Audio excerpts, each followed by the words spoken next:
सभी विद्यार्थी ध्यान दें। आपके सामने जो क्वेश्चन दिखाई दे रहा है ये क्लास 9 चैप्टर 1 एक्सरसाइज 1.1 का पूरा आज होगा और ये अब अल्टरनेट डेज में क्लास 9 मैथ बुक का क्वेश्चन कराया जाएगा जो कि आपके एग्जाम के लिए मोस्ट इम्पोर्टेंट है। और अगर ये अच्छा लगे तो अपने दोस्तों में शेयर करेंगे, लाइक करेंगे और चैनल को सब्सक्राइब कर देंगे। ठीक है, आइए देखिए किस तरह से सॉल्व होता है। मैं क्वेश्चन देखिए क्या लिखा हुआ है। क्या शून्य एक परिमेय संख्या है? क्वेश्चन 1 नंबर देखिए, क्या शून्य एक परिमेय संख्या है? क्या इसे आप p बाई क्यू के रूप में लिख सकते हैं जहां p और q पूर्णांक है और q equal to not zero है? तो देखिए तो हम लोग क्या कर सकते हैं, क्वेश्चन पढ़ लिए हैं, आंसर क्या लिखे देखिए। हाँ, शून्य एक परिमेय संख्या है। शून्य एक परिमेय संख्या होता है क्योंकि इसे एक संख्या रेखा पर प्रदर्शित कर सकते हैं। पहले जितना दूर लिख लीजिएगा और इसे p बाई क्यू के रूप में लिख सकते हैं और इसको p बाई क्यू के रूप में भी लिख सकते हैं। जीरो के p बाई क्यू के रूप में व्यक्त करने पर यहाँ पर लिख दीजिएगा, करने पर जीरो करने पर ठीक है, करने पर 0/1 प्राप्त होता है जहाँ p इक्वल टू 0 और q इक्वल टू 1 और q इक्वल टू नॉट 0 है। बस इतना ही आपको लिखना है, 1 का आंसर हो जाएगा। एक बार फिर से देख लीजिए क्वेश्चन को ध्यान से देखिए। क्या शून्य एक परिमेय संख्या है? क्या इसे आप p बाई क्यू के रूप में लिख सकते हैं जहाँ p और q के पूर्णांक है और q इक्वल टू नॉट 0 है? तो हाँ, शून्य एक परिमेय संख्या है क्योंकि इसे संख्या रेखा पर प्रदर्शित कर सकते हैं और इसे p बाई क्यू के रूप में लिख सकते हैं।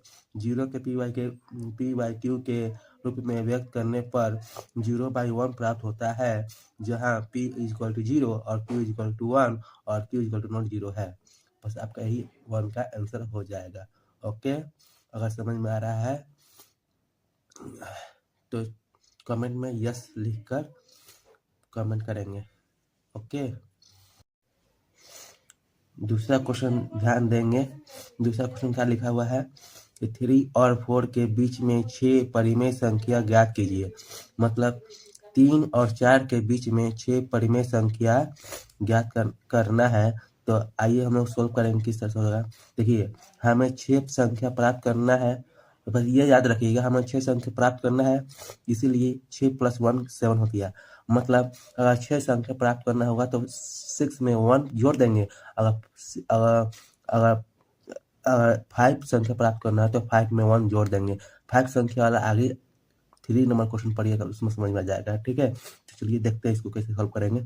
हमें 6 संख्या प्राप्त करना है, इसीलिए 6 + 1 कर दिए, 7 आ गया। ध्यान से देखिए, अब 3 और 4 को परिमेय संख्या के रूप में व्यक्त करने पर 3/1 और 4/1 या 3 × 7 1 × 7।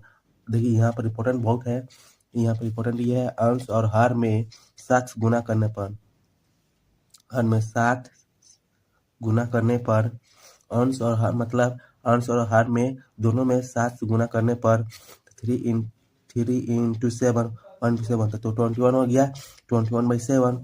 और जो ये 4 वाला है 4/1 वाला है, तो 4/1 × 7 1 × 7 इक्वल टू 28/7।